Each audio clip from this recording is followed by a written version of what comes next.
fact, the opening game against Providence, they were defending NIT champions from the year before with everybody back. And we led up to the last 2 minutes, and we couldn't quite pull it off.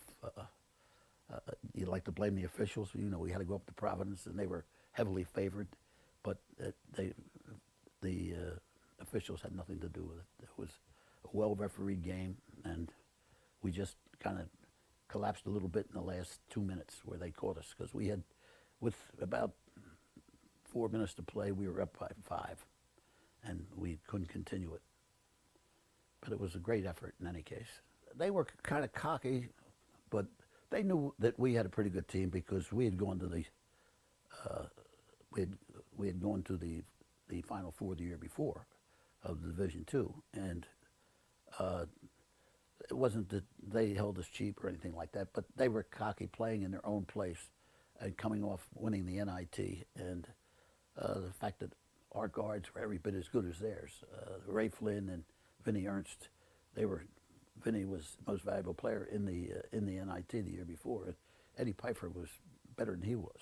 So we were just as strong as they were at those two positions, but they had the two 6'10s. But we brought in Dick Saylor, who kind of offset one of their big guys, and then John O'Reilly or Dick Talley had to play the other one, and we were outsized at one position badly.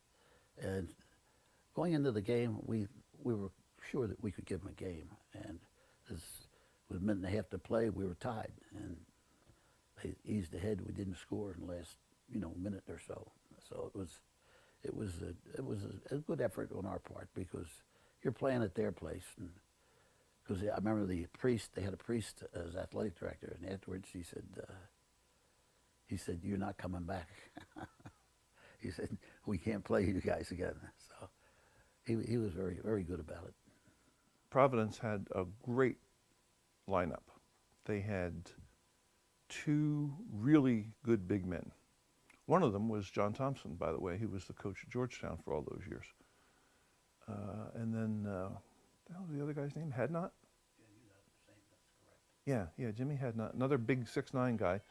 And then they had a point guard that was of national caliber. And our point guard held them even. I mean, he was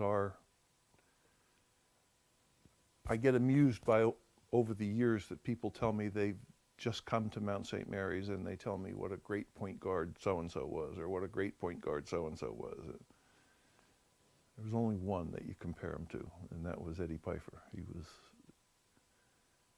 was exceptional. And I think if he'd been 6'3", he probably would have been in the NBA. I mean, he was that good a player. But anyway, I mean, the fact is that O'Reilly held Hadnot, one of them, and Pfeiffer held Ernst and kept it very, very close. But they were ranked in the top 2 or 3 in the country at their place, and they beat us by 6. So what the heck? They knew that we were a heavy underdog. Probably, I don't know exactly what the line was on the game, but it had to be 8 to 10 points they were favored by. And, they win by 5 or something like that. And shouldn't have won that. We should have won it. But they were very confident then of their abilities, their skill, their ability to play against tough teams.